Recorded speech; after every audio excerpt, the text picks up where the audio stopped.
La seguridad en la Fórmula 1 es un tema básico y que ha ido evolucionando a través de los años. Desde los inicios en la categoría hasta la actualidad, todo ha sido un aprendizaje para llegar a los avanzados sistemas que se manejan hoy en día, los cuales ayudan a salvar vidas. La forma en la que la categoría ha avanzado podría definirse como a pasos agigantados, pero a pesar de todo, el deporte motor nunca dejará de ser un deporte de riesgo. Por eso hoy, en Motorsport Planet, repasaremos la evolución de la seguridad en la Fórmula 1 desde sus inicios hasta finales de la década de los 70. Los primeros pasos en el campo de la protección de los pilotos no ocurrieron cuando se creó el Campeonato Mundial de la Fórmula 1 en 1950, ya que si hoy viéramos cualquier carrera de la década de los 50 nos parecería una auténtica locura, debido a las pocas o casi nulas medidas de seguridad con las que en 1950 se realizó la primera carrera de Fórmula 1 en el circuito de Silverstone, usando grandes motores al frente y frenos de tambor buscando construir el auto más rápido posible. El piloto no tenía ninguna protección ya que se subían al auto con ropa de calle que vestían y cuando mucho se ponían lentes. En las primeras 3 temporadas de Fórmula 1 tampoco era obligatorio el uso de casco, y fue en 1953 cuando se hizo obligatorio su uso a los pilotos, aunque algunos se mostraron reticentes y acusaban de cobardes a los que decían ponérselos. A partir de 1955 empiezan a usarse los frenos a disco, mientras que Jack Brabham fue el primero en poner el motor en la parte trasera del monoplaza, lo que ayudó a que aumentara la estabilidad y así se redujera el número de vuelcos. Este mismo año, la tragedia afectó a las 24 horas de Le Mans y causó más de 80 muertes en el público, demostrando que se debían hacer cambios, pero incluso tomó mucho más tiempo ver una conciencia real sobre los peligros inherentes a los circuitos mismos. La primera década de Fórmula 1 dejó a los fabricantes una gran libertad para inscribir los autos que quisieran, produciéndose un total de 15 muertes durante esa primera década, promediando más de un piloto perdiendo la vida por año. De estas, 8 ocurrieron durante las 500 millas de Indianápolis, que no siempre fue una carrera válida para el campeonato, y 6 ocurrieron durante un Gran Premio de Fórmula 1, mientras que los otros accidentes fatales sucedieron durante pruebas o sesiones de entrenamientos. Pasamos a la década de los 60. Y fue en el primer año de la misma donde los pilotos se vieron obligados a vestir un mono u overall para poder correr, ya que como dijimos antes, hasta ese entonces los pilotos se subían a los monoplazas con ropa de calle. Al año siguiente se integraron al coche las primeras barras antivuelco. 2 años más tarde la FIA impulsó inspecciones de seguridad y adoptó un sistema de banderas para advertir a los pilotos de situaciones de peligro en la pista. Se cambia el diseño del monoplaza para que el piloto pueda salir y entrar con mayor facilidad. Se mejora la construcción del tanque de gasolina para evitar incendios, se vuelve obligatorio el uso de un circuito de frenos doble y es indispensable que los pilotos vistan ropa ignífuga. Se agregaron varios desarrollos técnicos a los monoplazas, como una reducción en el desplazamiento de los motores, que debían ser atmosféricos, mientras que el combustible fue estandarizado.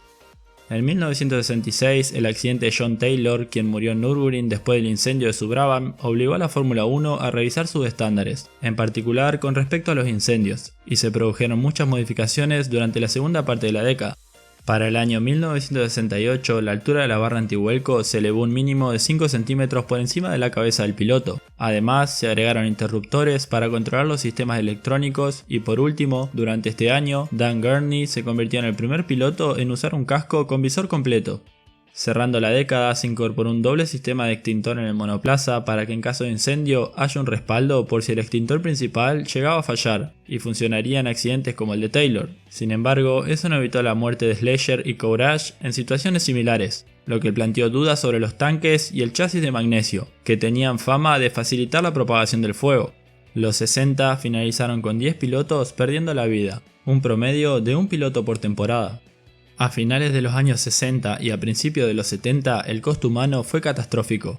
En poco más de 4 años la Fórmula 1 había perdido a 6 pilotos, incluidos Lorenzo Bandini, Joe Sledger, Pierre Courage y Johan Rindt, este último convirtiéndose en el único campeón póstumo de la historia de la máxima categoría.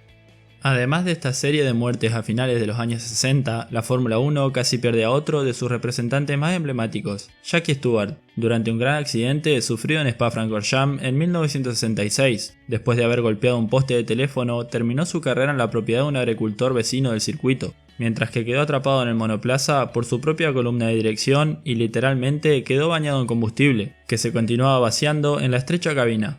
Pero este accidente fue una representación mucho más profunda de las disfunciones de la Fórmula 1. No había un médico presente en el sitio porque no se instaló infraestructura médica. Rescatado por Graham Hill y Bob Bondurant, Jackie fue llevado en la parte trasera de una camioneta a lo que era el centro médico del circuito, colocado en una camilla en el piso en medio de colillas de cigarrillos y basura de todo tipo.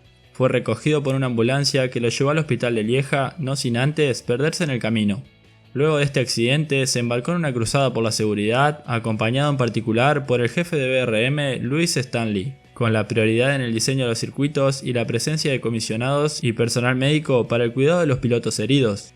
Si tengo que dejar un legado en este deporte, espero que sea en el área de la seguridad, porque cuando llegué a los grandes premios, las llamadas precauciones y medidas de seguridad eran muy malas. Estábamos corriendo en circuitos donde no había barrera frente a los pits y el combustible se colocaba en latas en el suelo. Un monoplaza podía chocar contra los boxes en cualquier momento y eso era ridículo.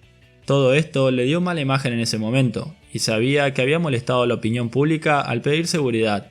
Hubiera sido más popular si hubiera dicho lo que la gente quería escuchar. Habría muerto, pero habría sido más popular, dijo irónicamente en Speed Hunters. Pero también, gracias a su posición radical y los boicots que provocó, Stewart logró hacer evolucionar los estándares, especialmente en los circuitos. Fue a partir de 1970 donde la FIA tomó las riendas en cuestión de seguridad y empezó a tomar medidas verdaderamente importantes, tanto para los pilotos como para monoplazas y circuitos, para evitar accidentes graves causados por las propias instalaciones. Es aquí donde la Federación Internacional del Automovilismo empieza a realizar inspecciones a pie en las pistas previas a la carrera para asegurarse que todo estaba en orden. A partir de este momento, las barreras de impacto deben ser dobles y tiene que haber un mínimo de 3 metros entre las barreras y los espectadores, así como un muro dividiendo la pista de los boxes. En 1971 se definió que el piloto tenía que poder salir del coche o ser rescatado en 5 segundos o menos, por lo que el cockpit volvió a ser modificado y también reforzado. El año siguiente fue un año de muchos cambios. Se integró en la parte alta del cockpit un respaldo para que la cabeza de los pilotos no se moviera en exceso por la velocidad, y en la parte posterior del monoplaza se colocó una luz roja para advertir la presencia de un coche durante las carreras bajo lluvia. Además, se hizo obligatorio el uso del cinturón de seguridad de 6 puntos y el tanque de gasolina se volvió flexible, agregando además un recubrimiento para evitar fugas en caso de ruptura. Por último, la FIA introdujo un código de conducta para los pilotos. En 1973, los pilotos tienen como obligación pasar una revisión médica para poder competir, y al año siguiente, las barreras de seguridad comenzaron a ser obligatorias en los circuitos, por lo que se dejaron de usar los bloques de paja, aunque estas les costarían la vida a François Sebert, Peter Revson y Helmut Koenig.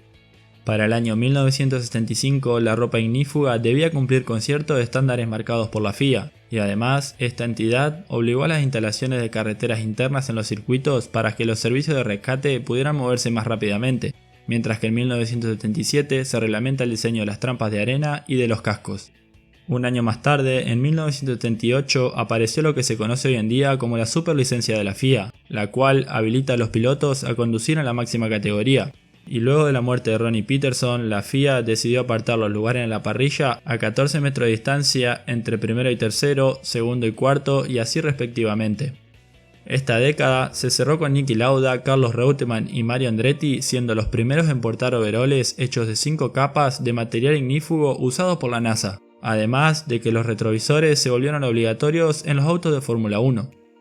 Pero además del progreso en los monoplazas y circuitos, también lo hubo en la capacitación de los miembros de las unidades de emergencia y del personal presente durante los grandes premios, lo que permitió controlar mejor los problemas que surgían durante los accidentes. Los comisarios recibieron instrucciones y capacitaciones específicas durante la década del 70, así como equipos con la llegada de la infraestructura real para asistir a los pilotos. Pero a pesar de todas estas mejoras y el abandono de la carrera de Nürburgring después del accidente de Niki Lauda, el fin de los 70 no vio su número de fallecidos reducidos, ya que 10 pilotos perdieron la vida durante este periodo, volviendo a promediar un piloto por año como en la década anterior, demostrando que a la FIA aún le quedaba trabajo por hacer en términos de seguridad en todos los frentes, y todos los ojos siempre giraban en torno a los monoplazas, cuya velocidad parecía estar fuera de sintonía con los riesgos que representaban para los pilotos. Y hasta acá hemos llegado con el repaso de cómo evolucionó la seguridad en la máxima categoría hasta finales de los 70. Sé que no se puede nombrar todo, pero la idea del video era hacer énfasis en las modificaciones más importantes o que más brindaron al tema de seguridad. Y por último, hay que aclarar que hay más pilotos fallecidos relacionados con la máxima categoría, pero estos perdieron la vida en una prueba no puntuable para el campeonato de Fórmula 1 o en otras situaciones no relacionadas, por lo que solo pusimos las cifras oficiales de Fórmula 1. En el próximo video repasaremos la década de los 80 y 90, Y esto ha sido todo por hoy, amigos. Espero les haya gustado el video y nos gustaría conocer tu opinión, así que deja en los comentarios qué te pareció. No olvides de suscribirte al canal si no lo estás, dejar un buen like y activar la campanita para estar al tanto de todas las novedades del deporte más rápido del mundo. Además, puedes seguirnos en nuestra cuenta de Instagram. Un saludo y nos vemos en el próximo video de Motorsport Planet.